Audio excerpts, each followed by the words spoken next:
Good afternoon, viewers. I want you to be patient with me with this one because the owner of this vehicle and this vehicle has been in hell. It's a 2016 Hyundai Genesis Coupe, 3.8 liter engine. Car is an auction vehicle. It was hit in the front. When it came, it didn't start. If I pause, I'm trying to remember what happened because the owner had told, and I kind of lost track of what he said. But what happened is, for some reason, the engine got bad. So he decided to look for another engine. He found a non-warranty engine from a vehicle that was flooded. And he got it for a cheap price because those engines are really expensive. They're 2500 minimum. So the engine as is, and they installed it. Well, after doing the service to it, they were able to. Were they able to run it or no? I think they were not able to run it. So his mechanic suggested to get the harness from that flood vehicle. And they did. So they switched the harness and they started the vehicle. It started idle by itself. It threw a lot of smoke, white smoke. And they let it run for some time, for 2-3 days, for that smoke to clear, and he said it was running fine and everything. All of a sudden the car started not running, so he got the idea that it might be his computer. So what he did, he has another vehicle that he also got from the auction and he fixed. Same specification, same everything, 2016. That vehicle is running fine. So what he did, he took the computer from this one, the engine control module, and the key, the immobilizer, everything, and switched it to this one just to see if it will start. Well, it started, but it started throwing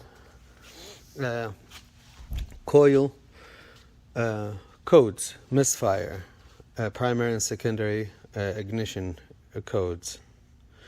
With the original computer, it's a crank no start. With this one, is, as we said, it started throwing them primary secondary codes, and so he thinks that the harness might broke the new computer, the new engine control module. Now he called me to take my opinion, and the first thing that I did, I put everything, the original parts back in, and I started doing my my diag.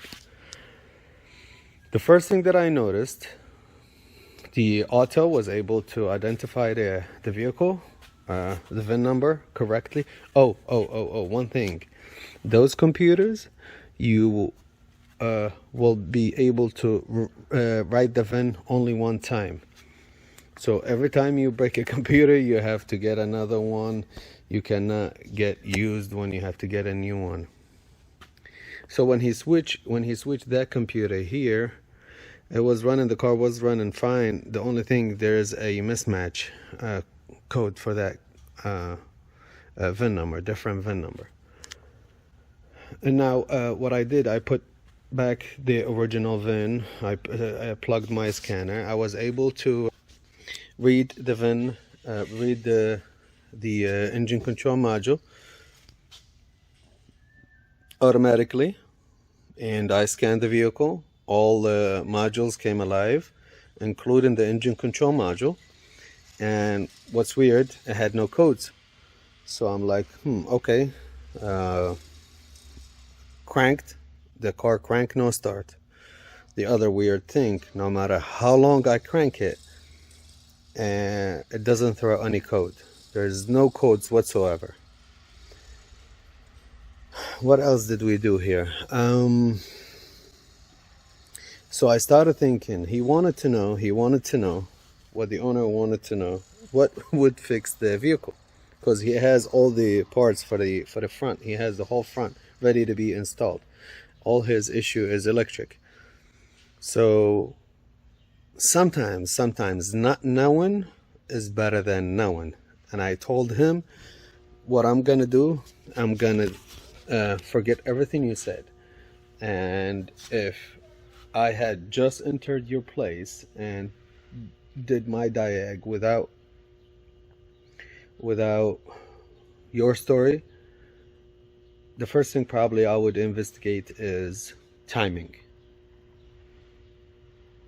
especially when both engine control modules have a problem in the same field, which is ignition signal. So the first thing that I want to do here is timing. That's why today is my second visit, and we are going to probe on this identical vehicle. We're going to use the Snap-on Veris Pro to get a known good waveform, crank cam correlation waveform from this vehicle, and save it, and then come here with all original modules and the key. We're doing crank, and then we're getting another waveform from this one and comparing both, see if we have a timing problem, especially when this engine, I told him, especially when this engine was taken from a flood vehicle and you had to do some maintenance to it before you start it. And even when you started it, it wasn't like, perfect. You had misfires, you had to run the vehicle to clear all the smoke, you had to do an unusual procedures. If it was a $3,000 engine from one of these good reputation salvage companies, I don't want to mention any names because they're all of them crap, but some crap is better than other. I would probably look at it, take it in consideration, but it's a big thing. You had taken this engine from a flood vehicle. And the wire harness, what I did, I forgot to mention this actually. What I did, I made sure that all my wiring from here to the to the coils are good. And basically what it is, let me show you guys.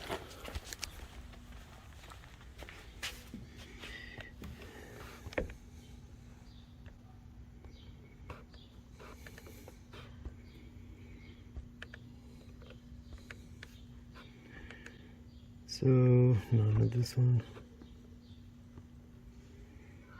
These are the coils, 246 on one bank and 135 on the other bank. They share battery voltage from this splice right here on a pink wire, all of them, and they go through fuse, and it's an engine control relay that energizes this fuse. I checked that fuse, and we do have 12 volt here, I believe. The only thing that we're missing is the control from the engine control module, the ground. So that's why I want to check timing. And again, sometimes when owner, so it's good to have information from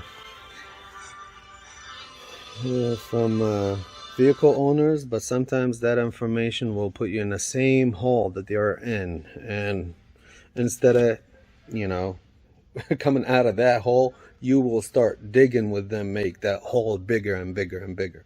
So it doesn't hurt to check timing. Timing is my next step. Stay tuned. Here's our setup. 3-channel scope. First one, the red channel, is crank sensor. The green is cam shaft, the intake on the driver's side cam, shaft position sensor, and the yellow one is on injector number 1.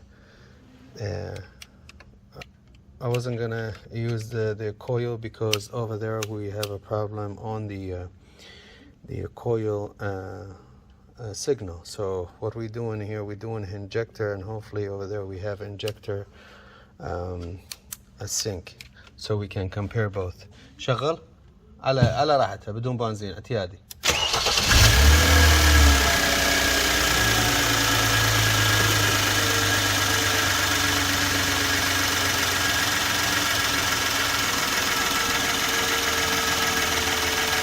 And 50, 20, 20, and 20 milliseconds.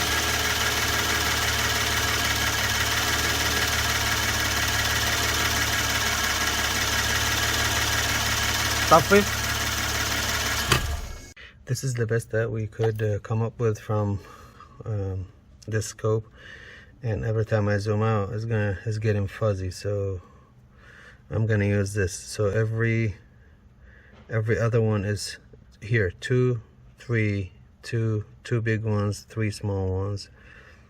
Now let's go with the 3. Zoom one more. This is the one with the 2. We're going to use this one with the 3. Let me put it in the middle. Oh, here you go. Let me zoom in one more time. This is the one with the one with the 3. 2 marks. The first mark, hopefully this is the one with the 3. Let me zoom out a little bit. Okay, 2 marks. The first one is injector number 1, comes with 1, 2, 3, 4, 5, and then between the 5th and the 6th. That's injector number 1, between the 5th and the 6th.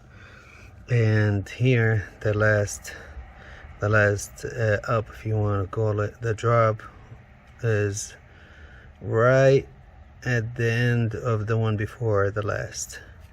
So these are our marks. Let's zoom out more. This is number 1, and I think if I go this is how it is here. Actually, it's in the middle, right in the middle of that last tooth here. So we can use this as a reference. Let's switch to the other car. Well, we switched to this vehicle, but we're with a little bit of difference. By the way, these 2 connectors for the injectors, one for this bank and the other one for the other bank, and were probed on the same wire, the green one, injector number 1. The only difference, we're not going to the sensors here, we're going to the computer itself for 2 reasons. The ECU. First reason, because we already have the protective pieces out. The second reason, I want to make sure if there is a signal from over there, I want to make sure that it reaches here. So we're hitting 2 birds with 1 rock. The red channel, which is the crankshaft, is pin 16 right here, and the green one, which is the camshaft, is 21, pin 21 on this harness, which is a gray. So white and gray. We're going to crank and compare our 2 files. And if you guys are interested to know what's that noise in the background, they have some pigeons here in the shop. They're good pigeons.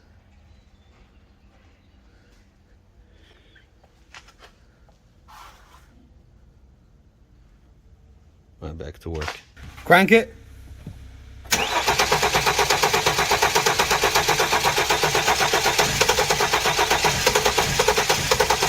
Stop. We stop here. We zoom. Okay. Why is it like that?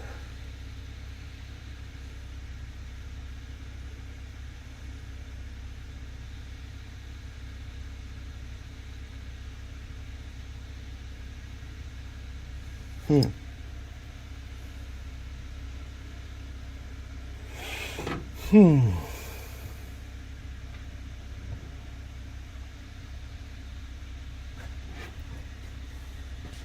don't like that signal. The crankshaft position sensor, I don't like that signal.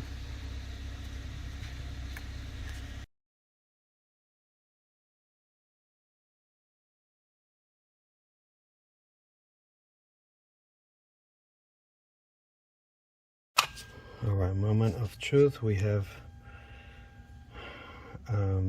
signal both sensors. Crank it.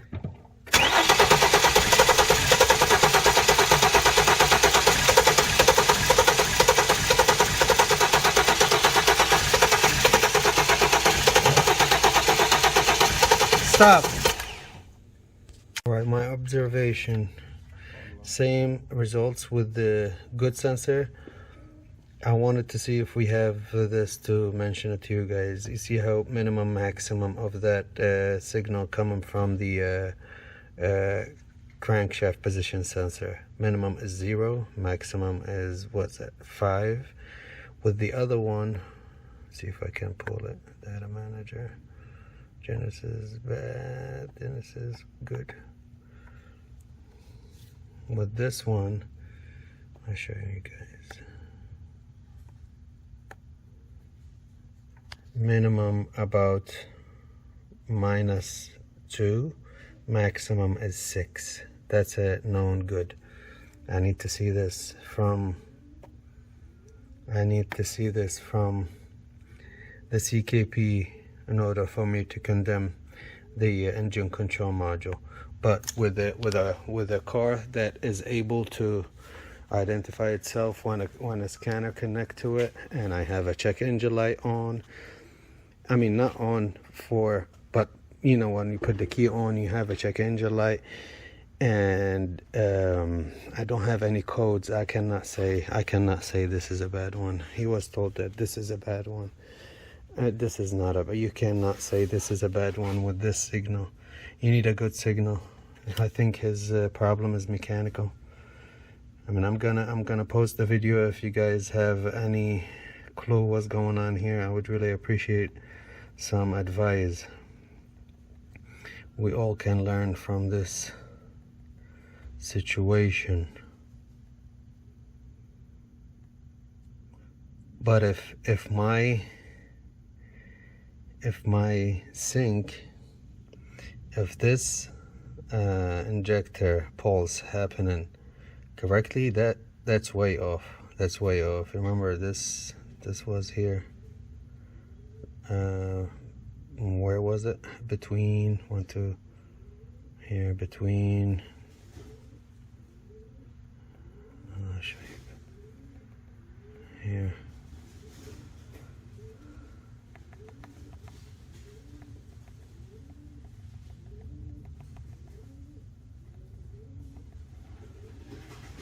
Between the 5th and the 6th, here.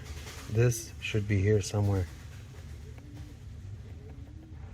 1, 2, 3, 4, 5, 6. This should be here.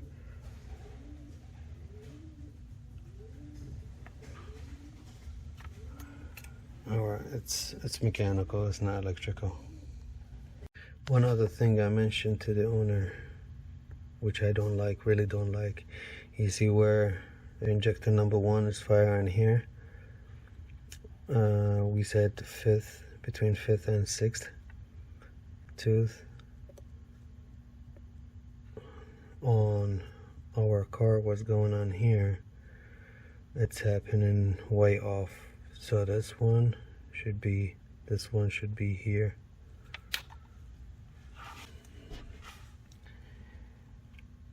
I know it's mechanical. You guys feel free to comment on this one. I told the owner to not invest in a new computer or in programming and all of that. Crank? Huh? Crank it.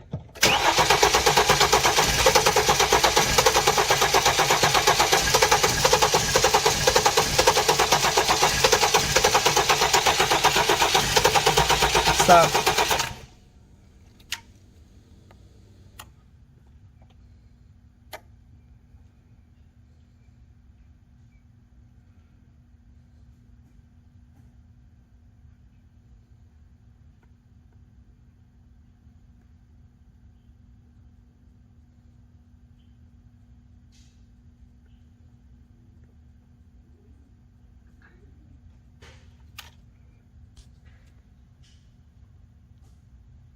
Well, a lot of update about this Genesis. I told the owner that we need to start with a known good, and our known good is his old harness. So first thing I told him, that was last week when I last time I was here, I told him to go ahead and remove the flood vehicle harness and put his original one. 2 3 days he called me. He said while he put in it, he found some wires cut from his harness, and I told him that's a good sign. Go ahead, repair it. Something was missing, some plugs were missing, and so I told him to repair it, make sure every sensor in the vehicle gets a harness clicked in, and I'll stop by, and that's why I'm here.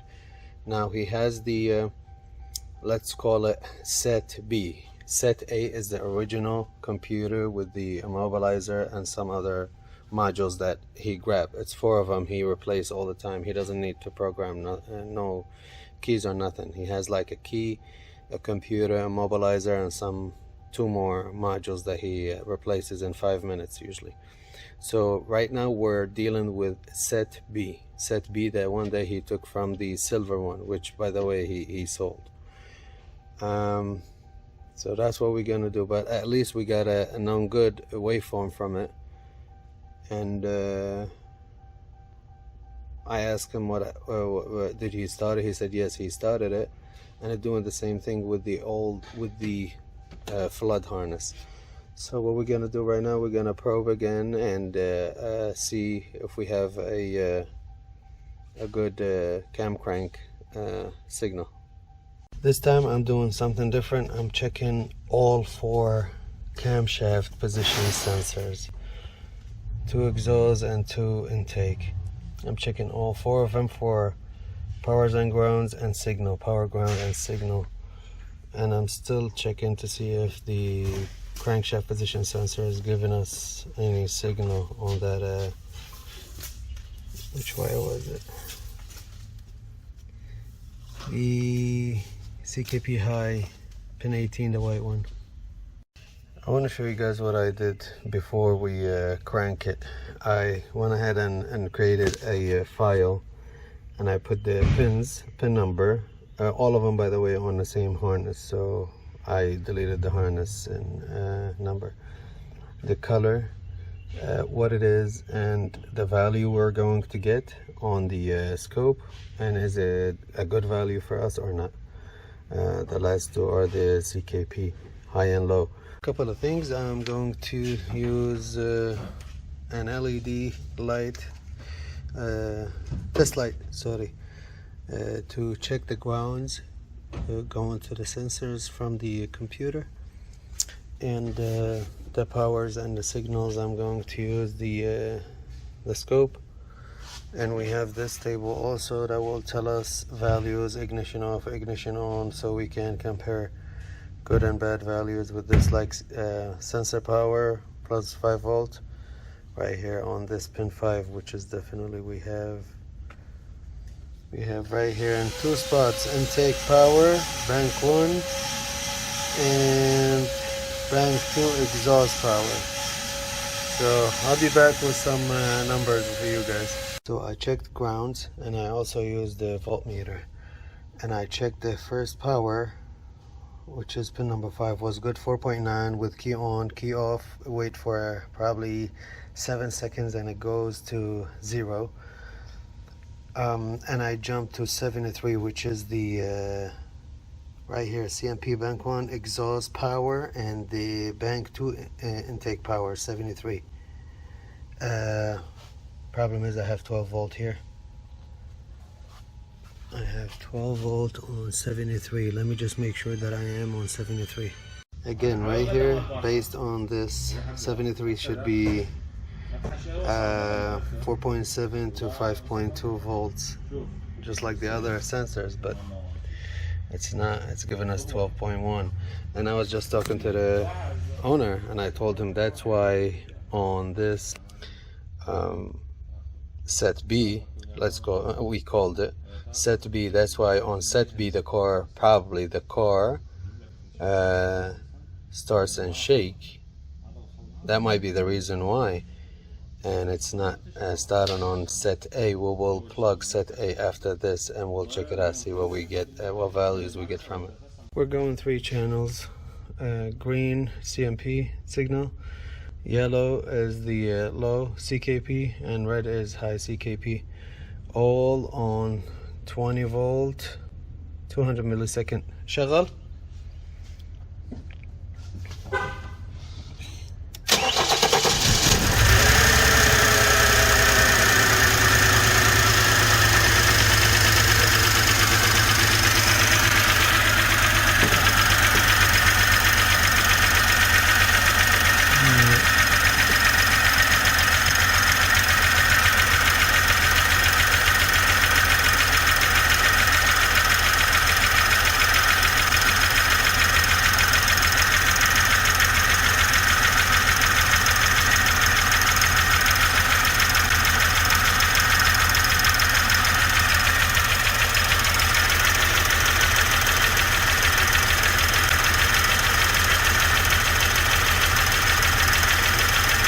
Why is it like this?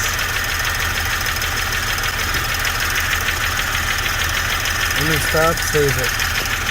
I checked all signals, everything was 0 to 5 and it's good. I have 5 volt, I have ground, everything is the same. Right here, 5 volt, 5 volt. So high and low CKP. And right here, I have a good waveform. This engine should run smooth now. So now we need to investigate why it's not running smooth. I'm gonna save this because this is gold. I'm gonna save this waveform and compare it with this waveform that we have here on all data. See if we have a good timing. I didn't notice that I wasn't on right here. I need to be on bank 1 intake. Now I am on, which is 71 by the way, it's green. I am on bank 1 intake, and we're going to pause here, save, and compare it. Here in a waveform, there is 16 between the 2 cursors, and the cursor falls on the 17. Here we have 1, 2, 3, 4, 5, 6, 7, 8, 9, 10, 11, 12, 13, 14, 15, 16, 17, 18, and it's closer to the 19. If this is correct, we have a bad timing. This is the waveform from the gray one before selling it. I took a good sample. Now I know we don't have cursors here, but I think we can. Yeah, show back.